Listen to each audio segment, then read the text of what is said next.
Dear students, আজকে আমরা electric potential বা তড়িৎ বিভব রিলেটেড একটা ম্যাথমেটিক্যাল প্রবলেম আলোচনা করব। What is the electric potential at the surface of a gold nucleus? The radius is this and the atomic number is 79. এই information আমাদের দেওয়া আছে। খুবই ছোট সিম্পল একটা ম্যাথ। এই ম্যাথটা আমরা বই রেজনিক হ্যালিডে এবং ক্রেনের ফিজিক্স ভলিউম 2 বই থেকে নিয়েছি। ইলেকট্রিক পোটেনশিয়ালের যে ফর্মুলা আমরা লাস্টের দিন ডেরাইভ করছি, এখন আমরা সেটা ইউজ করব এখানে। ইলেকট্রিক পোটেনশিয়াল আমরা এটাকে ভি দিয়ে প্রকাশ করি। সো এখানে আমরা লিখবো যে V equal to 1/4πε0 Q by R. এটা ছিল আমাদের ফর্মুলা, আমরা লাস্ট দিন এটা প্রমাণ করেছিলাম। এখানে 1/4πε0 এর একক হচ্ছে 9 × 10⁹ SI একক, আর কিউ এর মান হচ্ছে আমাদেরকে এখানে দিয়ে দিছে, বলছে যে on the surface, let's say এটা হচ্ছে সেই গোল্ডের নিউক্লিয়াস, গোল্ড অ্যাটমের নিউক্লিয়াস, এবং সেই নিউক্লিয়াসের টোটাল চার্জ কত? আমরা জানি নিউক্লিয়াসের ভিতর থাকে শুধুমাত্র প্রোটন, নিউক্লিয়াসের ভিতরে প্রোটন থাকে। সো এখানে কয়টা প্রোটন আছে নিউক্লিয়াসের ভিতরে?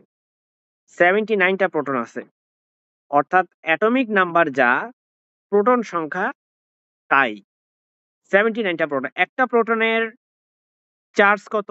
1.6 টাইমস 10⁻⁻19 হচ্ছে একটা প্রোটনের চার্জ। তাহলে 79টা প্রোটনের চার্জ হচ্ছে 79 টাইমস 1.6 টাইমস 10⁻⁻19, আর রেডিয়াস হচ্ছে আমার এখানে দেওয়া আছে এই ভ্যালুটা, অর্থাৎ 7.0 টাইমস 10⁻⁻15 মিটার্স। ক্যালকুলেটরে বসালে এটার মান আসবে 1.6 টাইমস 10⁻7 ভোল্ট। সো এখানে এই যে এত হিউজ অ্যামাউন্ট একটা ভোল্টেজ আমরা দেখতে পাচ্ছি যে গোল্ড অ্যাটমের ক্ষেত্রে, সো এই হিউজ অ্যামাউন্ট অফ ভোল্টেজের ক্ষেত্রে বাহিরে কোনো সমস্যা হয় কিনা, বা গোল্ডের যেই নিউক্লিয়াস আছে সেই নিউক্লিয়াসের বাহিরে তার এটার কোনো এফেক্ট আমরা দেখতে পাই কিনা? উত্তর হচ্ছে না। দিস লার্জ পজিটিভ, এই যে এত বিশাল অ্যামাউন্ট 10⁻7 পরিমাণ large positive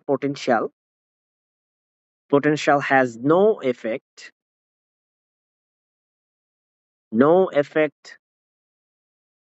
outside a gold atom because gold অ্যাটমের বাহিরে আমরা জানি যে 79টা যদি প্রোটন থাকে ভিতরে, তাহলে ইলেকট্রনও কিন্তু এখানে টোটাল 79টা আছে, অর্থাৎ ইলেকট্রনের পোটেনশিয়াল হচ্ছে সেটা হবে নেগেটিভ পোটেনশিয়াল এবং equal, because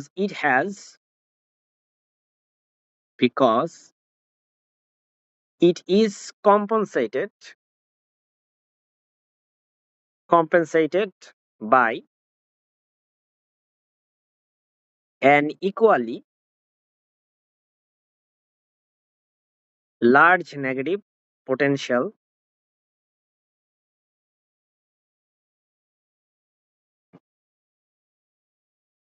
from the 79 atomic electrons